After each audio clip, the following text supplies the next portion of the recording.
Hello everyone, welcome back. Previous class में discuss कर रहे थे सेंट्रल बैंक के फंक्शंस को, और सेंट्रल बैंक के हम लोगों ने काफ़ी सारे फंक्शंस डिस्कस कर लिए हैं अब तक, जिसमें से एक इम्पॉर्टेंट फंक्शन हम देख रहे थे जहाँ पे आरबीआई यानी कि सेंट्रल बैंक पूरे इकोनॉमी में मनी सप्लाई को कंट्रोल करती है। मनी सप्लाई को कंट्रोल करती है, क्रेडिट को कंट्रोल करती है अपने दो टाइप के इंस्ट्रूमेंट की मदद से, जिसमें एक था क्वांटिटेटिव इंस्ट्रूमेंट्स और अगला था क्वालिटेटिव इंस्ट्रूमेंट्स। इन दोनों ही इंस्ट्रूमेंट्स को हम लोगों ने डिटेल में डिस्कस किया है कि क्वांटिटेटिव इंस्ट्रूमेंट्स में कौन कौन से टूल्स को यूज़ किया जाता है, क्वालिटेटिव इंस्ट्रूमेंट्स में आरबीआई किस तरह के टूल्स का इस्तेमाल करती है और कैसे मनी सप्लाई को कंट्रोल करती है।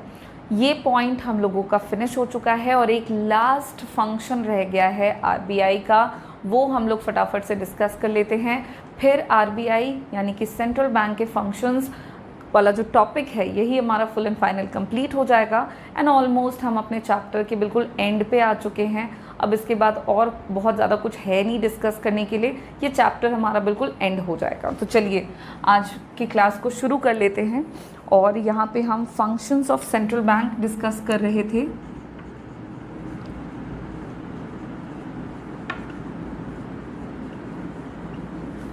जिसमें से हम लोगों ने मेन सारे फंक्शन सेंट्रल बैंक के डिस्कस कर लिए हैं। कस्टोडियन और जिसमें से हम लोगों ने देखा था करेंसी इशू का जो राइट है, अथॉरिटी है, वो सेंट्रल बैंक के पास है। और फंक्शन में हमने देखा कि सेंट्रल बैंक को बैंक फॉर द गवर्नमेंट भी कहते हैं। Central bank is also known as bankers bank और सुपरवाइज़र के तौर पे ये काम करता है।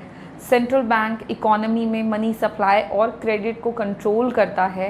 And the last function is कि central bank act as custodian of foreign exchange reserve.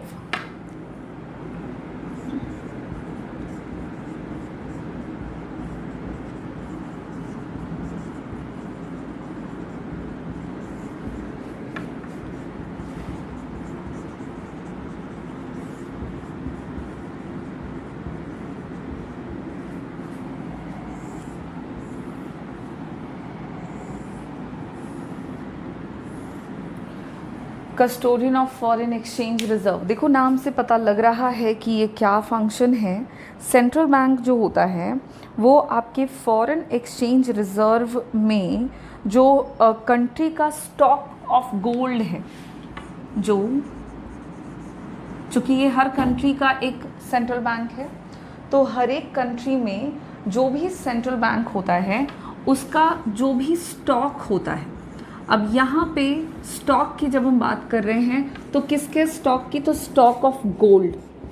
चूँकि फॉरेन एक्सचेंज में फॉरेन एक्सचेंज रिज़र्व के तौर पर हर एक कंट्री के पास कुछ ना कुछ ऐसा रिज़र्व होना चाहिए जिससे कि वो दूसरे देश के साथ डील कर सके, करेंसीज़ को एक्सचेंज कर सके।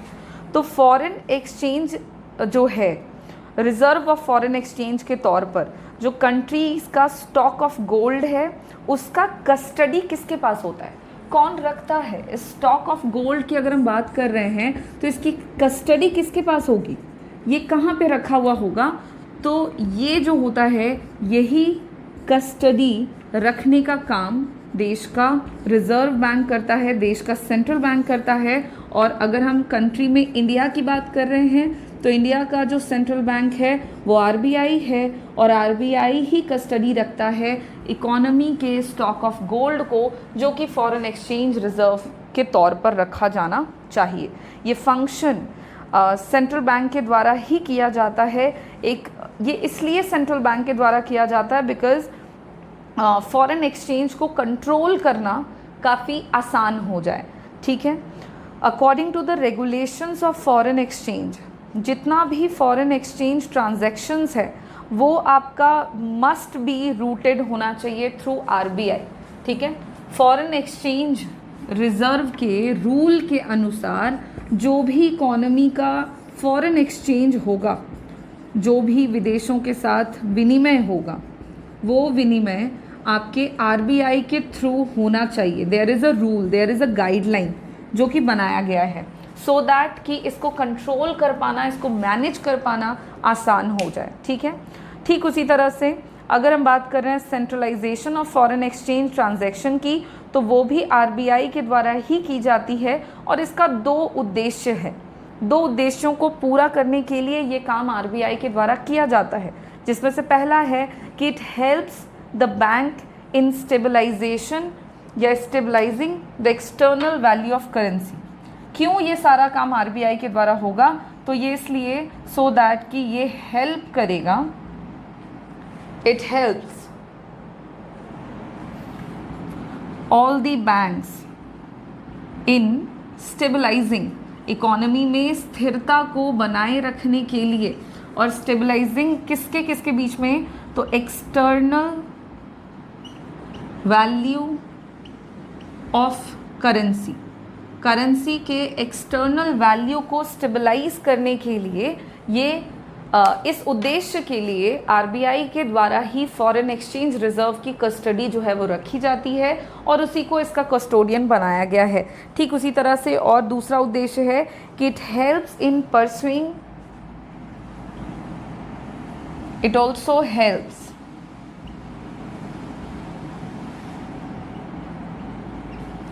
in pursuing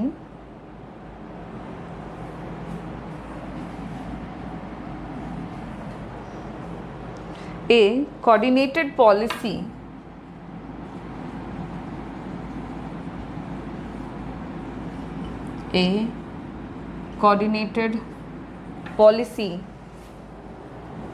towards the balance of payment situation of the country। जो बीओपी होता है कंट्री का, उसको बेसिकली बैलेंस रखने के लिए जो एक कोऑर्डिनेटेड पॉलिसी का बनाया जाना ज़रूरी है, वो पॉलिसी देश में कोई एक सिंगल बॉडी ही बनाए तो बेहतर है। और उस सिंगल बॉडी के तौर पर आरबीआई से बेहतर और कोई हो नहीं सकता है, बिकॉज़ ये एपेक्स बॉडी है, पूरे कंट्री का ये हेड बॉडी होता है। कहीं ना कहीं जितने भी फाइनेंशियल इंस्टीट्यूशंस हैं उन सब का ये हेड है, तो इसलिए इसी के द्वारा इस तरह की पॉलिसीज़ को बनाया जाना चाहिए जिससे कि एक कोऑर्डिनेशन मेंटेन किया जा सके, कंट्री का बैलेंस ऑफ पेमेंट बैलेंस रह सके। इस उद्देश्य के साथ आरबीआई जो है उसको फॉरेन एक्सचेंज रिजर्व का कस्टोडियन संभालने के लिए दिया जाता है। और ये आपका एक इम्पॉर्टेंट फंक्शन है सेंट्रल बैंक का। सेंट्रल बैंक कई सारे मेजर फंक्शंस करते हैं, उनमें से ये भी एक इम्पॉर्टेंट फंक्शन है जिसको आज हम लोगों ने डिस्कस कर लिया है। और इस पॉइंट को डिस्कस करते ही हमारे जितने भी फंक्शंस हैं सेंट्रल बैंक के वो यहाँ पे फिनिश हो जाते हैं और हमारे चैप्टर का ऑलमोस्ट सारा टॉपिक ख़त्म हो गया है। अब चूँकि बैंकिंग के चैप्टर में चैप्टर 2 जो हम डिस्कस कर रहे हैं, यहाँ पे हम लोगों ने 2 तरह के बैंक डिस्कस किए। सबसे पहले शुरुआत किया था हम लोगों ने सेंट्रल बैंक से, और फिर हम लोगों ने देखा सबसे पहले हम लोगों ने कमर्शियल बैंक से डिस्कशन शुरू किया था और फिर हम लोग सेंट्रल बैंक के डिस्कशन पर आ गए थे। तो अब हम लोग एक काम करते हैं कि दोनों ही टाइप ऑफ बैंक के बीच में क्या डिफरेंसेस हैं फटाफट से ये जान लेते हैं। कभी कभी हमारे एग्जामिनेशन में क्वेश्चन आता है central bank versus commercial bank. ये जस्ट इस साल के बोर्ड क्लास 12 के फाइनल में टर्म 2 के क्वेश्चन में आया हुआ एक क्वेश्चन है जहाँ पे सेंट्रल बैंक और कमर्शियल बैंक के बीच में हमें डिफरेंस जानना था। और अगर हम डिफरेंस की बात कर ही रहे हैं तो हम लोगों ने सारी बातें डिस्कस कर रखी हैं ऑलरेडी सेंट्रल बैंक और कमर्शियल बैंक्स के बारे में, तो फटाफट से हम ये काम कर सकते हैं। देख लेते हैं किस आधार पर अंतर निकालेंगे। एक तरफ सेंट्रल बैंक और अगली तरफ कमर्शियल बैंक, दोनों ही बैंक में डिफरेंस है।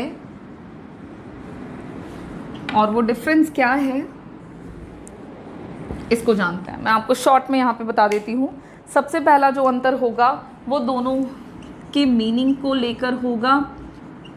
सेंट्रल बैंक आपका क्या है, तो it is an apex body that controls, operates, regulates and directs the entire banking and monetary structure of the economy। Central bank क्या है, तो सेंट्रल बैंक जो है it is an apex body, right, जो कि क्या करता है, विच controls, regulates, directs the entire, इसमें और भी चीज़ें आप ऐड कर सकते हो, the entire monetary system of the country. देश में तमाम जो मॉनेटरी सिस्टम है कंट्री का, उन सबको रेगुलेट करने के लिए, ऑपरेट्स करने के लिए, कंट्रोल करने के लिए, डायरेक्ट करने के लिए जो एपेक्स बॉडी है उसको सेंट्रल बैंक कहते हैं। वहीं पे कमर्शियल बैंक की बात करेंगे तो ये एक ऐसा इंस्टीट्यूशन है, कमर्शियल बैंक को डिफाइन करते हुए आप कह सकते हो it is a financial institution, ये एक तरह का वित्तीय संस्थान है, दैट फाइनेंशियल इंस्टीट्यूशंस दैट, जो कि क्या करता है, एक्सेप्ट करता है क्या, डिपॉजिट्स को, that accepts deposits, advances loans for profit motive. आप इसको शॉर्ट में लिख सकते हैं कि लाभ कमाने के उद्देश्य से ये कई तरह के फंक्शंस करता है, जिसमें लोन को प्रोवाइड कराने से लेकर डिपॉजिट एक्सेप्ट करना तक सारी बातें इसमें आ जाती हैं, और उसको हम कमर्शियल बैंक कहेंगे। तो देखो एक सबसे इम्पॉर्टेंट जो आपका डिफरेंस हो जाता है दोनों के बीच में, वो उसका मीनिंग है, सिंपल। उसके अलावा नेक्स्ट पॉइंट में आप डिफरेंस कर सकते हैं on the basis of status. Now what is status? तो सेंट्रल बैंक जो होता है वो एपेक्स इंस्टीट्यूशन होता है, it is the apex body, अभी बताया, राइट। तो इसका स्टेटस सबसे ऊंचा है, लाइक ये एपेक्स बॉडी है, जबकि कमर्शियल बैंक जो है ये मेयरली एक यूनिट है, it is a unit of banking system, और you can say monetary system जो है, इकोनॉमी का जो एंटायर मॉनेटरी सिस्टम है, उस एंटायर मॉनेटरी सिस्टम का जस्ट एक पार्ट है कौन, कमर्शियल बैंक, जबकि सेंट्रल बैंक क्या है, पूरा का पूरा एपेक्स बॉडी है मॉनेटरी सिस्टम का या मनी मार्केट का। तो that is another difference between them. Next point आप लिख सकते हैं ओनरशिप। ओनरशिप के आधार पर दोनों में अंतर निकालो। सेंट्रल बैंक में जनरली इसका जो ओन्ड और गवर्न होता है ये गवर्नमेंट के द्वारा होता है। सेंट्रल बैंक का ओनरशिप किसके हाथों में है, गवर्नमेंट के हाथों में है। जबकि कमर्शियल बैंक्स की बात अगर हम कर रहे हैं तो कमर्शियल बैंक्स जो होता है इसको गवर्नमेंट भी ऑपरेट करा सकते हैं, सरकारी बैंक, और साथ ही साथ इसको प्राइवेट सेक्टर के द्वारा भी ऑपरेट किया जा सकता है, कुछ प्राइवेट बैंक्स भी होते हैं। तो ओनरशिप इसकी दोनों तरह के हाथों में होती है, जबकि सेंट्रल बैंक की ओनरशिप सिर्फ और सिर्फ रिस्ट्रिक्टेड है with the government sector only, private sector में नहीं आते हैं ये। उसके अलावा ऑब्जेक्टिव्स के बेसिस पे आप डिफरेंस कर सकते हो। अगले पॉइंट में सेंट्रल बैंक का ऑब्जेक्टिव में क्या लिखोगे कि लिख सकते हो आप कि it operates in public interest without profit motive. इसका जो उद्देश्य है ना दैट इज पब्लिक इंटरेस्ट, जिसको आप पब्लिक वेलफेयर भी बोल सकते हैं, but not directly welfare, but हाँ लोगों के हित में ये काम करता है। जबकि कमर्शियल बैंक्स का तो भैया क्लियर है कि ये जो भी काम करता है उसका एम होता है maximise their profit, maximisation of profit के उद्देश्य से कमर्शियल बैंक काम करेंगे। It aims to maximise profits, जबकि सेंट्रल बैंक ऑपरेट करता है in public interest without profit motive. इसका डायरेक्टली प्रॉफिट मोटिव नहीं होता है, ये पब्लिक इंटरेस्ट के लिए काम करते हैं। नेक्स्ट आप डिफरेंस कर सकते हैं इश्यू ऑफ करेंसी के बेसिस पर। इश्यू ऑफ करेंसी, नोटों को जो जारी किया जाता है, करेंसीज को जो इशू किया जाता है, उसके आधार पर भी आप दोनों ही बैंक में डिफरेंसेस निकाल सकते हो। ये बात ऑलरेडी हमने डिस्कस करी हुई है कि जो आपका सेंट्रल बैंक है उसके पास ये अथॉरिटी है कि वो करेंसीज को इशू कर सकता है, राइट। इट डज नॉट, देखो क्या है, it has sole monopoly in issue of currency which central bank has. Central bank has monopoly, sole monopoly in issue of currency, जबकि commercial bank has no power to issue currency. इसके पास कोई power नहीं है currency को issue करने से लेकर, जबकि इसके पास सोल मोनोपोली है, इकलौता एकाधिकार प्राप्त है सेंट्रल बैंक को नोटों की छपाई से संबंधित। नेक्स्ट बेसिस आप लिख सकते हो पब्लिक डीलिंग। पब्लिक डीलिंग के आधार पर भी डिफरेंसेस कर सकते हैं आप दोनों ही टाइप ऑफ बैंक के बीच में। आप ये लिख सकते हैं कि सेंट्रल बैंक जो है वो डायरेक्टली पब्लिक डीलिंग नहीं करता है। ये पब्लिक के साथ आप जनरली सेंट्रल बैंक में अपना अकाउंट नहीं खुलवा सकते हैं, उससे डायरेक्टली जाके लोन नहीं ले सकते हैं। बट कमर्शियल बैंक्स की जब हम बात करेंगे तो कमर्शियल बैंक्स जो है वो डायरेक्टली डील करता है with the public. It does not directly deal with public, जबकि कमर्शियल बैंक्स जो होते हैं वो डायरेक्टली डील करते हैं विथ पब्लिक के साथ ये डायरेक्टली डील करते हैं, है ना। पब्लिक के साथ डायरेक्टली ये लोन देना, उनके एडवांसेस, उनको एडवांस देना, उनसे डिपॉजिट्स लेना, इस तरह के सारे काम वो डायरेक्टली कर रहा है। बट सेंट्रल बैंक जो है वो इस तरह के काम को नहीं करता है। ये भी एक डिफरेंस है। उसके अलावा आप और भी डिफरेंसेस कर सकते हो। देखो फर्स्ट पॉइंट मीनिंग है विच इज़ वेरी सिंपल, तो इसको मैं हटा दे रही हूँ यहाँ से।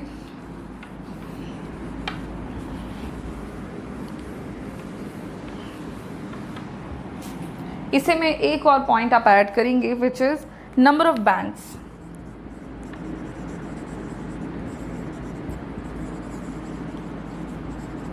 नंबर ऑफ बैंक्स के बेसिस पे आप अंतर निकाल सकते हो। सेंट्रल बैंक जो है वो कंट्री में सिर्फ और सिर्फ एक होता है, याद करेंगे, ओनली वन। सेंट्रल बैंक पूरे देश में हर एक कंट्री में सिर्फ एक होगा। जबकि कमर्शियल बैंक्स की बात करेंगे तो there are a number of commercial banks in a country. Commercial banks जो है ये कई ज़्यादा नंबर्स में हो सकते हैं, बहुत ही ज़्यादा मात्रा में हो सकते हैं। नंबर्स ऑफ बैंक हो सकते हैं, ओनली वन है विच इज़ RBI। जबकि यहाँ पे बहुत सारे बैंक्स हैं जैसे कि state bank of India, Punjab national bank, bank of India, उसके अलावा आप कर सकते हैं United bank of India, UBI, right. बहुत सारे बैंक्स हैं। तो कमर्शियल बैंक्स बहुत ज़्यादा हो सकते हैं बट सेंट्रल बैंकिंग सिर्फ और सिर्फ एक ही होता है। और ये अंतर आप लिख सकते हो। तो देखो यहाँ पे कितने पॉइंट्स में मैंने आपको बताया। एक तो मीनिंग लिख सकते हो, अगला स्टेटस लिख सकते हो, तीसरा ओनरशिप, चौथा ऑब्जेक्टिव, पांचवा इश्यू ऑफ करेंसी, छठा पब्लिक डीलिंग और सातवां नंबर ऑफ बैंक्स।